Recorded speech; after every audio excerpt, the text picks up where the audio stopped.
இந்த வீடியோவில் ஒரு பியூட்டிஃபுல்லான ஒரு கதை ஒன்று உங்கள்கிட்ட சொல்லலாம்னு நினைக்கிறேன். கடவுளுக்கு யாரை பிடிக்கும்? குட்டையாக இருக்கிறவ பிடிக்குமா, நெட்டையாக இருக்கிறவ பிடிக்குமா, குண்டாக இருக்கிறவ பிடிக்குமா, ஒல்லியாக இருக்கிறவ பிடிக்குமான்னு நான் சொல்ல வரல. ஆனால் இது ஒரு வேற ஒரு தாட் ப்ராசஸில் இருக்கும். எடுத்தோன்னே விஷயத்துக்கு போயிடலாம். ஒரு முதலாளி ஒருத்தர் இருக்கார் ஒரு நிறுவனத்தில். அவருக்கு கீழே 2 பேர் வேலை செய்கிறாங்க. அந்த 2 பேரில் அந்த முதலாளிக்கு யாரை பிடிக்குங்கிற பாயிண்ட் ஆஃப் வியூவில் நம்ம யோசிச்சாவே கடவுளுக்கு யாரை பிடிக்கும் அப்படிங்கிறதுக்கான பதில் நமக்கு கிடச்சிரும். இப்போ அந்த முதலாளி இருக்கார்ல, ஒருத்தர் என்ன பண்ணுவார்னா டெய்லி ஆஃபீஸ் வருவார்.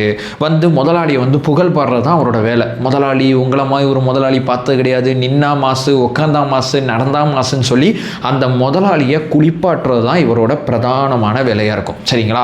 இந்த பக்கம் திரும்பி பார்த்தீங்கன்னா இன்னொருத்தர் இருக்கார்ல, அவரோட வேலை என்னன்னா 3 நிறுவனம் நம்ம வச்சுருக்கோம். இந்த நிறுவனத்தில் இன்னைக்கு இந்த வேலை செய்ய வேண்டியது இருக்குது, நேற்று இந்த வேலை பெண்டிங்கில் இருக்குது, நாளைக்கு இந்த வேலை செய்ய வேண்டியது இருக்குது, இந்த மாதிரி பிரச்சனைகள் நம்மளை எதிர்நோக்கி இருக்குது, நம்ம இந்த விஷயத்தில் இந்த நிறுவனத்தில் சாதிச்சிருக்கோம், இந்த இடத்துல நம்ம தடுமாறுறோம்னு சொல்லி முதலாளி தனக்கு கொடுக்கப்பட்ட வேலையை தொடர்ச்சியாக செஞ்சுக்கிட்டு இருக்கார். இப்போ சொல்லுங்க, அந்த முதலாளிக்கு யாரை பிடிக்கும்? இந்த புகழ் பாடுறவரை பிடிக்குமா, இல்லை வேலை செய்கிறவரை பிடிக்குமா? ஆஸ் யூசுவல் ரொம்ப எளிமையான பதில், வேலை செய்கிற ஒருத்தரை தான் பிடிக்கும். அதே மாதிரி இந்த இடத்துல முதலாளி இடத்துல கடவுளை தூக்கி வைங்க. கடவுளை டெய்லி ஒருத்தர் போயிட்டு கோவிலில், கடவுளே சூப்பர் கடவுளே, நல்ல கடவுள், நீ ஒன்ன மாதிரி ஒரு மாசு யாரும் கிடையாது, நீ ஒரு சக்தி வாய்ந்த கடவுள்னு சொல்லி கடவுளை புகழ் பாடுறதே ஒரு வேலையை வச்சிருக்காருன்னு வைங்களேன் ஒருத்தர். அவருக்கு கடவுளை பிடிக்குமா? இந்த பக்கம் திரும்பி ஒருத்தர் அவர் பாட்டு ஒரு வேலை செஞ்சுக்கிட்டு இருக்கார். இப்போ அந்த உலகத்துக்கு எதுக்கு வந்தோம் அப்படிங்கிறது புரியாமல் ஏதோ ஒரு வேலையை எடுத்து நம்ம செஞ்சுக்கிட்டு இருக்கோம். இப்போ அந்த கடவுளுக்கு மேலே உட்காந்து பார்க்குற கடவுளுக்கு இவன் நம்மளை புகழ்ந்துக்கிட்டே இருக்கான், அந்த பையன் வேலை செஞ்சுக்கிட்டு இருக்கான். அப்போ இந்த முதலாளிக்கு வேலை செய்கிறவனை தானே பிடிக்கும், அப்போ கடவுளுக்கும் வேலை செய்கிறவரை தான் பிடிக்கும் அப்படிங்கிறதா யதார்த்தமான உண்மை. ஏன்னா இங்கே பக்தி எப்படி ஆயிடுச்சுன்னா, கடவுள்கிட்ட போய் டிமாண்டு பேச ஆரம்பிச்சிட்டான். என்னை என்ன தருவேன், என்னை எப்படியாவது பாஸ் பண்ணி விட்டுரு, அந்த கம்பெனி ஒன்று ஆரம்பிக்க போகிறேன், சக்ஸஸ் பண்ணி விட்டுரு, அதை பண்ணி விடு, இதை பண்ணி விடுன்னு சொல்லி பலனை எதிர்பார்த்து பக்தியை நோக்கி போயிருக்கோம். முன்னாடி என்ன பண்ணுவாங்கன்னா, பக்தி இருக்கும், அதே நேரத்தில் அவங்களோட வேலையும் சேர்த்து பார்ப்பாங்க, வேலையும் பார்ப்பாங்க, பக்தியும் ஒரு பக்கம் இருக்கும், கடவுளோட நம்பிக்கையோட பக்தி இருக்கும். இன்னைக்கு கடவுள்கிட்ட போய் டிமாண்டு பேச ஆரம்பிச்சிட்டோம். இப்படி பண்ணலாம், அப்படி பண்ணலாம், இதை பண்ணாதான் நான் அதை பண்ணுவேன், நீ இதை பண்ணின்னு வச்சுக்குவேன், நான் உனக்கு கும்பாபிஷேகம் பண்ணுவேன், நீ இதை பண்ணின்னு வச்சுக்குவேன், நான் உனக்கு காவடி எடுப்பேன், நீ இதை பண்ணினா நான் இதை உனக்கு பண்ணுவேன் அப்படின்னு சொல்லி போயிடுச்சு. ஆனால் பண்ண வேண்டிய வேலையை நம்ம விட்டுறோம். இப்போ இந்த உலகத்தில் நீங்கள் நல்லா கவனித்து பார்த்தீங்கன்னா ஒரு 10 பேர் இருக்காங்க. நீங்கள் யாரையாவது பேச போகிறீங்கன்னா ரொம்ப சிம்பிளுங்க. அவர் யார், என்ன அது, அவங்க அப்பா யார், அவங்க அம்மா யார், அப்படிலாம் பேசி முடித்த பிறகு என்ன பண்ணுறீங்க அப்படிங்கிற கொஸ்டின் உங்கள் முன்னாடி நிச்சயமாக வந்துடும். ஏன்னா என்ன பண்ணுறீங்கிறது ரொம்ப பேசிக்கான ஒரு விஷயம். என்ன பண்ணுறீங்கன்னா எந்த கான்ட்ரிபியூஷன் இந்த உலகத்துக்கு பண்ணுறீங்க அப்படிங்கிறது ரொம்ப முக்கியமானது. நீங்கள் என்ன வேணால் பண்ணுங்கள்.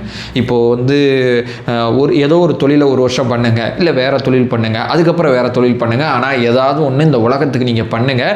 இந்த பண்ணுற விஷயத்தை நீங்கள் தொடர்ச்சியாக பண்ணிக்கிட்டே இருந்தீங்கன்னா கடவுள் நிச்சயமாக சொல்கிறேன், அவருக்கு உங்களை ரொம்ப பிடிக்க ஆரம்பிச்சிடும். அந்த பையன் அவனோட வேலையை பார்த்துட்டு இருந்தான், இது ஒர்க் அவுட் ஆகுதுன்னு இந்த வேலை பார்க்குறான், அது ஒர்க் அவுட் ஆகுதுன்னு அந்த வேலை பார்க்குறான், ஆனால் வேலை பார்க்குறான். ரொம்ப சிம்பிள். ஸோ இந்த பாயிண்ட் ஆஃப் வியூ நகருங்க. கடவுளோட துணை உங்களுக்கு இருக்கும் அப்படிங்கிற நம்பிக்கையில் வேலையை கவனம் செலுத்துங்க, வேலையை நோக்கி உங்கள் ப்ராசஸ் பண்ணுங்கள். அதை விட்டு கடவுளை போய் டெய்லி போய் ஆலயத்துக்கு போய் கடவுளை வழிபட்டான்னா நம்ம வாழ்க்கை நல்லா இருக்கும்னு நினச்சிங்கன்னா அதோட பெரிய விஷயம் எதுவுமே கிடையாது. இப்போ இதில் இன்னொன்று ஒரு பாயிண்ட் ஆஃப் வியூ ஒன்று சொல்கிறேன். ஒருத்தர் கம்பெனி நடத்திக்கிட்டு இருக்காரு. அவர் திடீர்னு பார்த்தீங்கன்னா வருஷத்துக்கு ஒரு மாதம் 2 மாதம் லீவ் போட்டு போய் சாமி கும்பிடுவார். ஏன் சாமி கும்பிடுவார்னா, அவரோட நிறுவனம் நல்லா இருக்கணும் அப்படின்னு சொல்லி 2 மாதம் லீவ் போட்டு சாமி கும்பிடுவார். இவரோட நிறுவனம் எந்த இடத்துல எது சம்மந்தப்பட்ட நிறுவனமாக இருக்குன்னா, ஒரு ஸ்கூல் காலேஜ் ஓப்பன் பண்ணும்போது அந்த ஸ்டேஷனரி சம்மந்தப்பட்ட நிறுவனம் தான். அதாவது இவர் என்ன பண்ணிடுவார், ஜூன் ஜூலை அப்படிங்கிற 2 மாதம் லீவ் போட்டு போயிடுவார். அப்போ பசங்களாம் நோட்டு புக்கெல்லாம் எப்போ வாங்குவாங்க, ஸ்கூல் திறந்தோன்னா ஜூன் ஜூலையில் தான் வாங்குவாங்க.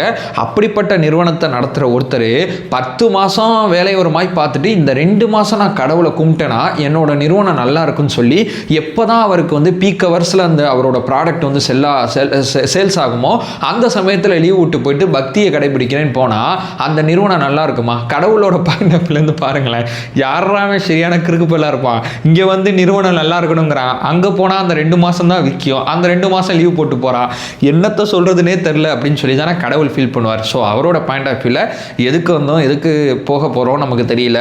இங்கே யாரோ எல்லாரையும் பார்த்தா ஏதோ ஒரு வேலை செஞ்சுக்கிட்டு இருக்காங்க, பிடிக்குதோ பிடிக்கலையோ ஏதோ ஒரு வேலை செஞ்சுக்கிட்டு இருக்காங்க. உங்களுக்கான ஒரு வேலையை தேர்ந்தெடுத்துங்க, அந்த வேலையை பயபக்தியோடு செய்யுங்க. கடவுள் நிச்சயமாக அவருக்கு உங்களை பிடிக்கும் அப்படிங்கிறதான் யதார்த்தமான உண்மை. ரொம்ப சிம்பிளாக அந்த கதையை இந்த வீடியோவில் சொல்லியிருப்பேன். அதை சொல்லிட்டு இந்த வீடியோ நான் எண்ட் பண்ணிக்கிறேன். நம்ம சேனலை ஃபர்தராக ஃபாலோ பண்ணிங்கன்னா ரொம்ப முக்கியமாக எது வாழ்க்கைன்னு தெரியல சத்தியமாக அதை கண்டுபிடிக்கிற பயணம் தான் இந்த சேனலு. அதை நோக்கி தான் தொடர்ச்சியாக வீடியோ போட்டு ஒரு பாயிண்ட் வந்துச்சுன்னா அந்த பாயிண்ட்டை டிஸ்கஸ் பண்ணுறோம், வேறு எதுவுமே கிடையாது. ஸோ அடுத்து ஒரு மிக முக்கியமான ஒரு வீடியோவில் நம்ம பார்க்கலாம். நம்மளோட ஒரே நோக்கம் அறியாமை அகற்ற வேண்டும், அறியாமை அகற்றப்பட வேண்டும். Thank you so much.